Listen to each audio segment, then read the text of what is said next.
growing your own tree doesn't quite... It's not quite enough of a motivation, right? What's actually more motivating is play. Go into a space where they might feel more comfortable to communicate. If you spend 60 minutes hitting the octopus, then... Yeah. So we were going to talk about gamification today, but what exactly is gamification? How would you define it? I'm not sure. I think I'm a bit of a skeptic, and I have a vision in my head of what gamification is, or what sometimes is. So I guess maybe we're referring to, well, turning an activity into a game, or turning learning into a game, where a game has a reward at the end. Maybe there are levels. There's an element of competition. Competition, maybe against yourself or against others, and so on. Is that what you understand by it? Yeah, I think so. And I think these days some people will relate gamification to technology, but I think also anything that involves, like you said, points or an element of competition can also be considered gamification. So kind of analog version of gamification, giving points for getting the answer right, this kind of thing. So actually teachers already use a lot of gamification techniques in their classes, don't they? And especially with young learners, right? Yeah, especially with young learners, with stickers as rewards and things like that. It can actually be nice positive reinforcement there, and you know, let's say there's certain behaviours you want the learners to have, such as volunteering or collaborating or sitting quietly maybe, and you might reward these behaviours and help to sort of train people. But it's also going back to my scepticism, that sort of sounds like behaviourism to me, and sort of Skinner's dog and the bell and this sort of thing, which I think has been shown to be not the whole story when it comes to motivation and developing behaviours. Although, of course, it can help a little bit, of course. Yeah, I agree. It can definitely help with classroom management, right? But if that's the only way that you try to incentivize your learners to want to learn the language, then I think by itself it is probably not enough, right? Just giving stickers or points, and maybe it can also create a kind of negative kind of feeling of competition.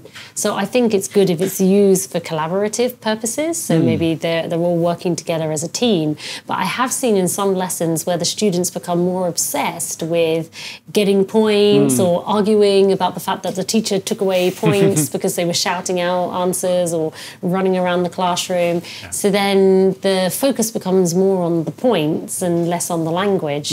So I think maybe there are also other ways we can gamify our lessons which actually can contribute to language learning and actually contribute to the goals of our lessons. So for a skeptic like me, what are some of those ways? I mean, when I think of gamification, I might think of those star charts and things that you get in young learners' classrooms, but I also think about a lot of these apps where you're learning a language by yourself, and maybe at every stage or every micro stage you are given points, or you might have an avatar and then you get a nice hat, or I've seen ones where you're growing a tree or growing a plant, and at every question you get right, you water the plant a little bit, and there are rewards that are unlocked. And I guess the theory behind that, the idea behind that is that, you know, it breaks down a large objective into lots of small ones, and you get this sort of virtuous circle of reward and challenge and reward and challenge. Do you think it works, though? Nah. That's what I'd say to that. I think for these apps, I've read, and certainly from my experience, this holds out, that the attrition rate, the rate at which people stop learning, is very, very high. So I think, you know, it's quite common to download a language app and use it for 10 minutes, 20 minutes, even less, or a day, even if you use it for a week, and then forget about it, right? And somehow growing your own tree doesn't quite... It's not quite enough of a motivation, right? I've tried to use these apps for learning like Hindi before, and like you said, I think I managed maybe 3 days in a row, and then, you know, then I didn't do it for a week, and then I did 2 more days, and then never again. Yeah. So it's not quite motivating enough by itself to keep you learning individually, right? But perhaps I'm being oversimplistic and there's more to it than that. What are some ways you think it can work?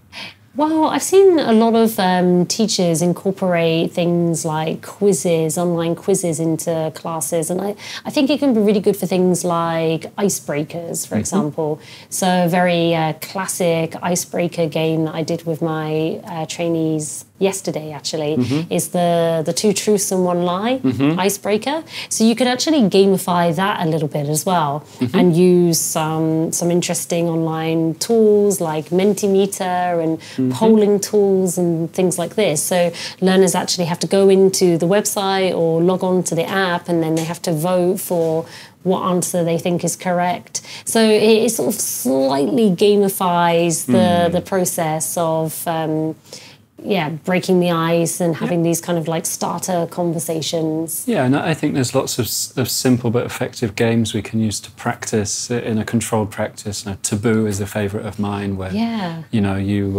have to describe the words without saying the word itself or a couple of keywords. Yeah. And I think it's useful to go the extra step with that. Instead of just doing it as an activity, maybe we do create teams, and maybe we do sort of have some points. And I mean, okay, I would do it with a sort of light-hearted atmosphere, and no one really cares, right? But we, just doing that, I think, activates people's sort of silliness and want to engage a little bit more and push themselves a little bit more. So. Exactly, and when you give people a kind of sense of something being quite fun, then actually sometimes they forget that they are learning, and they actually kind of lose themselves in the game or the activity, and they start to play around with the language. They kind of lose their inhibitions. And like, for example, in the two truths, one lie, they start asking a lot of questions, and they don't feel as nervous to ask questions anymore. Yeah. So I think gamifying language lessons can also have that kind of positive effect as well, to build up a nice atmosphere, particularly in adult classes as well, because I think people expect young learner classes to be gamified, but they don't always expect adult classes to be gamified. And sometimes trainees will ask me, but can I play games with adults? And actually, I think most adults love playing games, don't they? And also, I think you can play sort of bigger games, board games, more intensive games like that, and where maybe actually the target language is more about the rules and the turn taking and arguing and so on. And so, for example, maybe let's all play Monopoly together. Yeah, I was about to say I'm not Monopoly. teaching you house or rent. I'm maybe teaching you it's your turn. Or, no, I didn't. Or that's a stupid example, but playing the game can be fun, and obviously we use English to do that. Yeah. Games like there are loads of word games like Scrabble and so on that are very worth playing. Yeah. Yeah. So card games are fun. Yes. You could use card games for teaching instructional language. Or probability and stuff. Probability, right? Exactly.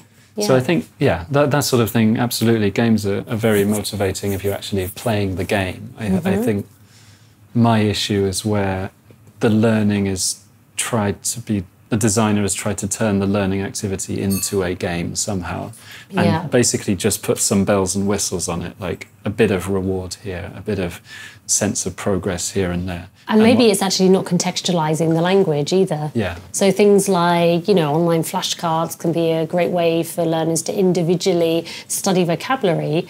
But actually, if the teacher creates some online flashcards for a lesson, maybe that's a nice way to present the language or to test the knowledge of the language.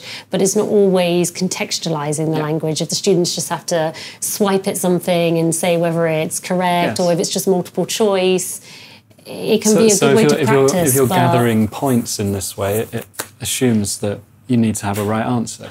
And so that, I think, limits your practice to multiple choice, to true, false, where there's a concrete yes or no answer, where the computer system can therefore give you a point. And obviously language that's not the whole story with language. We need to be more creative, we need to be open. For sure. And not just looking at very small chunks of language at a time. Right. So, and what I would like to say though is on a positive note, I think we have a lot to learn from games, and especially from video games, because video games are excellent now at teaching people how to play the game.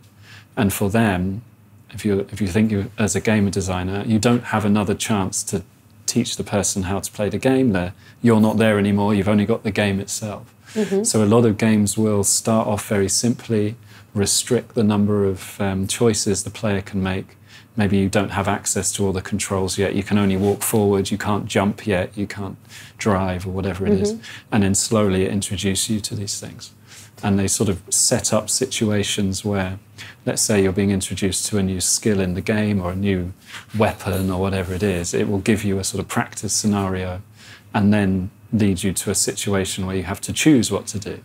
So very much like learning a language, you might practice something individually and then produce it, combine it with what we know. So yeah, if people are into video games, sort of think about how that game's actually teaching you how to play that game. And I mean, some games are open-ended as well, aren't they? So not all games are about multiple choice or getting a right answer or a wrong answer. If you think about something like Second Life, for example, that was a very open-ended video game experience that a lot of people use for language learning. So people would create their own avatars and they would, go and have conversations with people in these different universes and, go and attend English lessons or lectures. So I think also there's a space for games to actually allow learners to go into a space where they might feel more comfortable to communicate compared to in a real life lesson. Absolutely. I mean, there's information gaps all over the place in these sort of games. And, maybe you just want to play a video game and set the language to English or to whatever language you're learning, and then suddenly you're fully immersed in that. So that it can be a very immersive experience. And you have to make choices, and I think that's really helps your fluency and your language production, being able to make these different choices. Yeah, so maybe there's room for teachers to encourage learners to explore these kind of multiplayer online games for practicing their English as well. I'll give you a really nice example, not so much for a multiplayer online game, but where a game or a sort of, it's almost a story, but a gamified story is, these stories where you choose the next, you choose what to do. And like a choose your own adventure. Open the door, turn to page 13, this sort of thing. So I've seen that used, and that's really, really nice because the learners in groups then have to sort of decide what to do. There's lots of functional language that emerges there. Yeah, and they're actually probably discussing, what should we do? Should we open the door or should we go backwards? And it might lead itself to practicing conditionals and these sort of things as well. If we open the door, there might be a monster behind the door or something. Yeah, I mean, it's not so much a game, I think, although maybe there's a game within it, like not to die in the story or something. But sort of using those sort of fun ideas and rather than just, okay, let's talk about where we want to go on holiday again. Exactly. And I think there are so many definitions, as we've just discussed, of game, right? Of what constitutes a game. So it could be something as simple as you mentioned, backs to the board, a kind of more traditional ESL game. There are digital games, video games. There are apps like we talked about. So I think it's actually important to think about, okay, what constitutes a game and how can we incorporate it into the lesson in order to meet the learning objectives. So it's not just there to kill 20 minutes of a lesson or something for a rainy day, but it's actually being used with a purpose and intentionally. Yeah, absolutely, yeah. Have you used any games recently in your lessons? Have I used any games recently? No, I'm incredibly dull. I think when I was teaching kids a lot, there's also the sort of trappings of the game that I think can be useful to provide more personalisation. So sort of, very simply, what's your team name? Or like, what reward do you want? And so on. Like, if they feel more involved in making those choices. Yeah. Recently, no. You should do it more often. Very young learners really enjoy games, right? And I've been to lessons where, the teacher will just do game after game after game, and basically it's a whole lesson that constitutes of different games using flashcards and things. What do you think about that? Do you think that's a good way to teach young learners?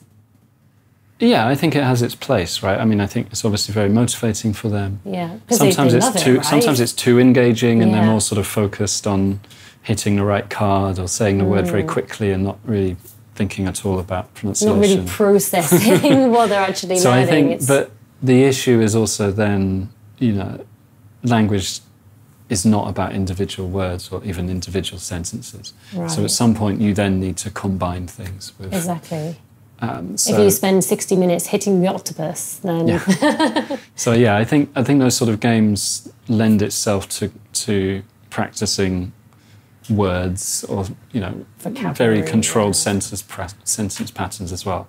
But games for freer practice, I think, are harder to design.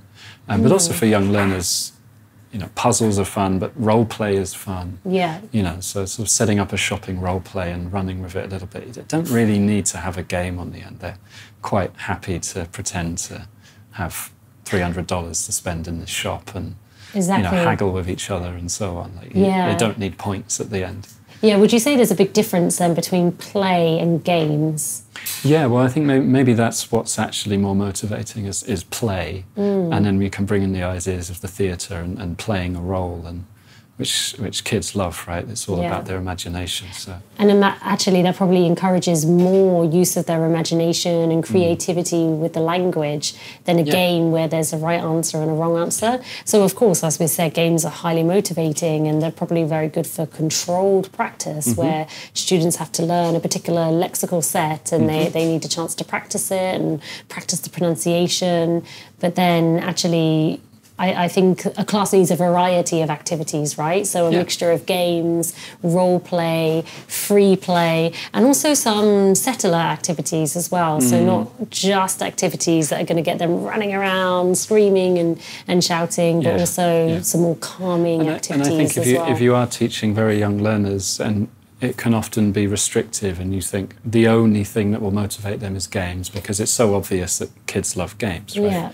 But yeah, like we said, they love play, they love puzzles, they love stories. Yeah. Actually, they're very easy to motivate. There's so much to do, right? Right. So maybe try and move beyond the games as well. And I've seen things where actually the teachers have a nice activity, they have a good speaking activity, and it should be engaging by itself, but for some reason, everybody's been put into a team and then assigned points every time they say a sentence. And it sort of feel like we should have a bit more faith that what we've set up is engaging in itself.